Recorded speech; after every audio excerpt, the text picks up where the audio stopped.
দেখো তো আলু ভাজাটা দেখে বুঝতে পারছো কিনা যে এটা কি রান্না হবে? কিছু আন্দাজ করতে পারছো যে আজ কি রান্না করছি আমি? একদম ঠিক আন্দাজ করেছো। আজকে হচ্ছে ঝাল ঝাল চিকেন কষা। আর তারপরে যদি তার উপরে লেগ পিসগুলো এরকম থাকে, আহা হা হা।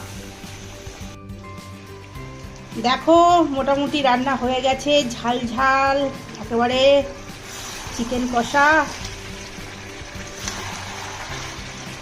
স্পাইসি। এটা হবে পরোটা দিয়ে খাওয়া।